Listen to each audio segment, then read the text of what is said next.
मित्रों, सच के सुर के इस अंक में आपका हार्दिक अभिनंदनम, वंदनम, सुस्वागतम। मैं हूं राकेश कुमार मिश्र। मित्रों, आज हम आपके साथ में उत्तर प्रदेश सरकार और बेसिक शिक्षा परिषद द्वारा संचालित प्राइमरी स्कूलों के समायोजन के संबंध में बातें करना चाहता हूं।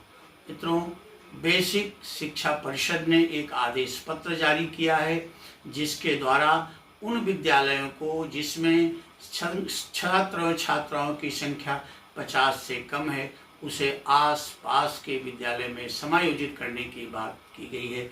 इसे लेकर के अभिभावक और शिक्षक समाज आंदोलित है, आक्रोशित है। इस संबंध में मेरा ये कहना है कि उत्तर प्रदेश सरकार का ये निर्णय शायद उचित नहीं है, क्योंकि सरकार ने सर्व शिक्षा अभियान के तहत एक नारा दिया है, शिक्षार्थ आइए, सेवार्थ जाइए। इसके साथ साथ ही स्कूल चलो अभियान, निःशुल्क शिक्षा की बातें की जा रही हैं। और मेरा ये भी कहना है कि प्राइमरी स्कूलों में वो बच्चे पढ़ते हैं जो समाज के अंतिम पायदान के बच्चे हैं। 99% ऐसे ही पायदान के परिवार के बच्चे शिक्षा ग्रहण करते हैं और अभिभावक भी अपने इन बच्चों के लिए शिक्षा के लिए बहुत ज़्यादा तत्पर नहीं है, बहुत ज़्यादा सन्नद्ध नहीं है। तो मेरा ये कहना है कि जिस विद्यालय में 50 से कम बच्चे हैं, जब उन बच्चों को पास के विद्यालयों में समायोजित किया जाएगा, और मेरा ये भी देखना है, मैं नित्य देख रहा हूँ कि एक गांव से दूसरे गांव की दूरी कभी 2 किलोमीटर, कभी 3 किलोमीटर, कभी 5 किलोमीटर, कभी 7 किलोमीटर है। तो आप बताएं, ये कक्षा 1 का छात्र और छात्रा जो 6 साल का है, ये कैसे उस विद्यालय तक पैदल जाएगा। और यही नहीं, ऋतुएं, प्रकृति भी बाधा बनेगी, क्योंकि आप देखिए, शीत ऋतु में जब कड़ाके की ठंड होती है, ग्रीष्म ऋतु में जब जेठ की दोपहरी होती है, और वर्षा की ऋतु में हमारे ये नौनिहाल बच्चे किस प्रकार से पैदल चलते हुए इतनी दूरी तय करके विद्यालय तक पहुंचेंगे, ये बहुत बड़ी बाधा है। और दूसरी चीज कि आप ये बताएं, इसमें दोष किसका है? जो प्राइवेट प्राइमरी स्कूल की मान्यता हमारी सरकारों ने, उच्चाधिकारियों ने दिया है। आप देख सकते हैं कि सरकारी प्राइमरी स्कूल के अगल बगल कई विद्यालयों को मान्यता मिली है मानक से हट करके। तो आखिर ये बताएं, प्राइमरी स्कूल में नामांकन तो गिरना ही गिरना है। अगर इनको इन विद्यालयों के समायोजन की बात हो रही थी तो सरकार को, उच्च अधिकारियों को तो ये चाहिए था कि इन विद्यालयों को जिनमें 50 से कम बच्चे हैं, उनके प्रधानाध्यापक को, उनके सहायक अध्यापक को, उनके शिक्षा मित्रों को प्रेशर में डालते कि आप डोर टू डोर जाइए और नामांकन बढ़ाइए।